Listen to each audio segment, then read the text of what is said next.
বিশ্বের দ্রুততম মানুষ নাকি পৃথিবীর দ্রুততম রোবট? শুরু করো। আমরা এই অ্যাডভান্স রোবটগুলোকে টেস্ট করছি আর বিপক্ষে থাকবে বিশ্বের অন্যতম সেরা মানুষরা, যেমন বিশ্বের সেরা ড্রাইভার ড্রাইভ করবে এআই রোবটের বিরুদ্ধে যে একটা রেস কার চালাতে পারে ল অফ ফিজিক্সের সাহায্যে, বা সেরা হিউম্যান অ্যাথলিটস রোবটের বিপক্ষে যারা তাকে রিপ্লেস করতে পারে, বা আরো অনেক কিছুই। মানব প্রজাতির দিন কি শেষ হয়ে গেছে? আর এই প্রশ্নের উত্তর খুঁজতে হলে আমরা অবাক হয়ে যাব। আমরা শুরু করব পৃথিবীর সবচেয়ে শক্তিশালী মানুষকে দিয়ে ভার্সেস এই ম্যাক। এটা অনেক বড়। এই রোবটটা একজন মানুষের কল্পনার থেকেও 50 গুণ বেশি শক্তিশালী, কিন্তু তাও এই মানুষটা লড়াই করবে শুধুমাত্র ইচ্ছা শক্তির কারণে। তাহলে দেখা যাক এবার কি হয়। তুমি মুখোমুখি লড়াই করবে এই বিশাল রোবট ম্যাকের বিরুদ্ধে। ও, এটা তো ভয়ঙ্কর। এই চ্যালেঞ্জটা খুবই সিম্পল। তোমাকে এই 3টে গাড়ি উল্টাতে হবে আর ওই বাসটাকে ওখান থেকে টেনে নামাতে হবে ম্যাক এটা করে ফেলবার আগে।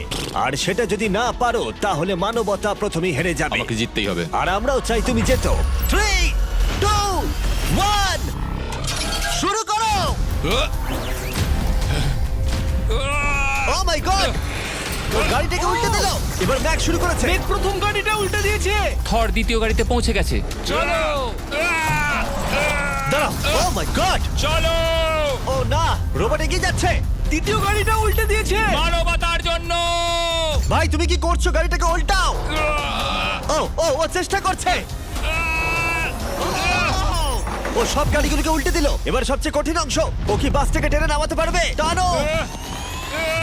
ও পিছলে যাচ্ছে মানবতার জন্য। ও ওটাকে দোলাচ্ছে। ও ধর, চলো চলো তাড়াতাড়ি। রোবটটা শেষ গাড়িটাকে উল্টাতে চলেছে। তৃতীয় গাড়িটা উল্টে দিল। গেমটা টাই হয়ে গেছে। রোবট ওই টায়ারে পৌঁছে গেলে খেলা শেষ হয়ে যাবে। ম্যাক কিন্তু বাসটাকে ধরে টানছে। আমি চাই না মানবতা এখানে হতাশ হোক। থর, আমরা তোমাকে বিশ্বাস করি। দড়ি ধরে টানতে রোবটের অসুবিধা হবে না। ও টায়ারটা আটকে গেছে। ও আটকে গেছে। রোবটটা জিততে চলেছে। ও না, এটাই হয়তো তোমার শেষ টান। থর নিজের সবটা দিয়ে টানো, টানো টানো। চলো,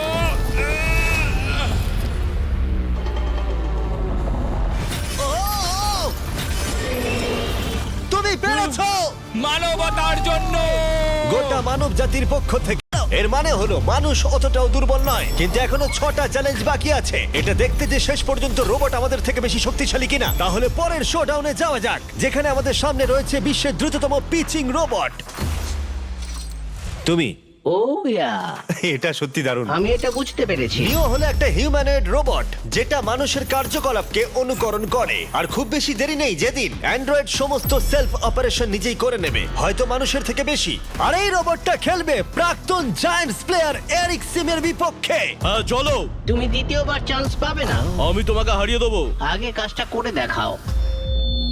ও কি এটা মাইক ড্রপ করলো নাকি? তুমি বিশ্বাস করবে যদি আমি বলি ও ঘন্টায় প্রায় 150 মাইল গতিতে পিচ করে?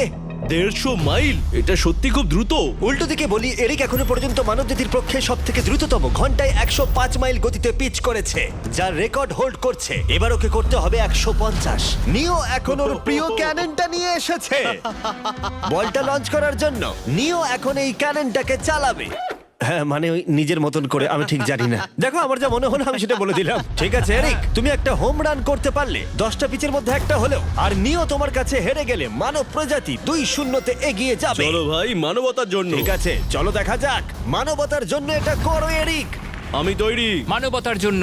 আর যে কজন বেসবল প্লেয়ার আছো, তোমরা চাইবে যে এরিক জিতে যাক, কারণ যদি না জেতে তোমাদের সমস্ত আশা নিমেষের মধ্যে শেষ হয়ে যাবে এই মেশিনের সামনে। ও মাই গড। এটা কি তোমার দেখা সব? আরে ভাই, এটা লং শট। এটা কি ছিল? আরো 9টা বাকি আছে। গুড লাক, সাবধানে নিও। ও মাই গড, চলো দেখা যাক।